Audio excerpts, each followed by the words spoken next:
Hello and welcome to Green Scene. I'm Anesta Jones of the Office of Public Affairs. Green chemistry encourages innovation and promotes products that are both environmentally and economically sustainable. To tell us more about green chemistry, the benefits, and how you can get involved is Rich Engler of EPA's Office of Pollution Prevention and Toxics. Welcome to the show, Rich. Well, it's a real pleasure to be here. Thank you. There's such variation on green chemistry. What exactly is it in layman's terms? Well, in a nutshell, green chemistry is cleaner, cheaper, smarter chemistry. It's pollution prevention at the molecular level. The design of environmentally preferable products and processes can reduce waste, eliminate costly end-of-pipe treatment, lead to safer products, and save resources such as energy and water. And these things benefit everybody. They benefit the companies, they benefit workers, the general public, and the environment. And how does it differ from traditional methods to reduce pollution? Is it cheaper, for instance?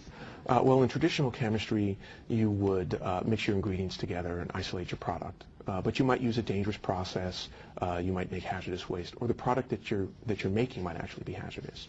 And anytime you have those sorts of hazards, you need to manage exposures to them. So, for instance, you might need worker protections or waste treatment. With green chemistry, hazard is considered upfront during the design, and you look to use less hazardous ingredients, make safer products, and make a lot less waste. Of course, that means it's a lot cheaper as well. You can make your materials much more efficiently and save money on the back end without the end-of-pipe treatments. Let's talk about EPA's involvement. How does the agency promote and support green chemistry? Well, we have a number of activities that promote green chemistry. We do outreach. We'll go out and speak at scientific meetings, trade associations, at universities and companies.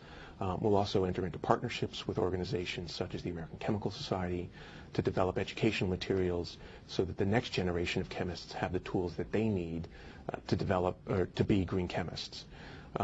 We've also got recognition, and we have an awards program called the Presidential Green Chemistry Challenge Awards.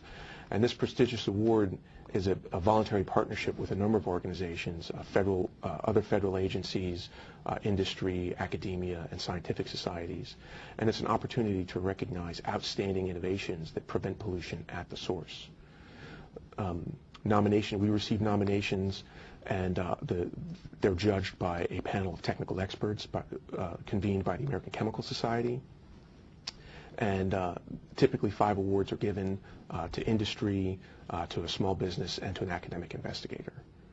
Are there any fruits of our labor? For instance, are there results from our hard work? Actually, in fact, there are, and the results are impressive. Through 2009, in the 14 years of the challenge, all the award-winning technologies are preventing 193 million pounds, the use or generation of 193 million pounds of hazardous substances.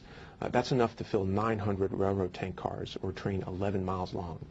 In addition, award-winning technologies are saving 21 billion gallons of water, or enough for a city of 820,000 people.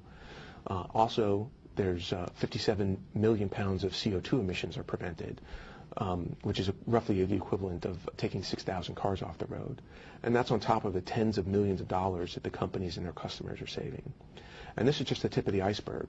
All the nominated technologies, when you add up the benefits of all the nominated technologies, it's very much more.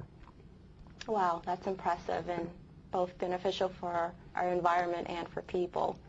Rich, can you give us some examples of green chemistry in the lives of people like you and I? Sure. Let's take paint. We're all familiar with that new paint smell when you go into a freshly painted room. That odor is the result of volatile organic compounds that are added to the paint. And there are paints right now on the market that have essentially no volatile component. And in 2005, we gave an award to a bio-based additive for water-based latex paints. These paints have better scrub resistance, better opacity, and essentially no odor. In 2009, this year, we're giving an award for a breakthrough for oil-based paints. Another example is carpet tile. This is carpet that you might typically find in an office or a commercial setting. We gave an award in 2003 to a carpet tile that's made from less hazardous substances and is completely recyclable. And this is also commercially available right now. And these are just 2 of the many, many examples that we have on our website. Thank you for being here today, Rich. It's been a real pleasure. Thank you very much. For more information on the 2009 Presidential Green Chemistry Challenge Award winners and EPA's Green Chemistry Program, visit www.epa.gov/greenchemistry. See you next time on Green Scene.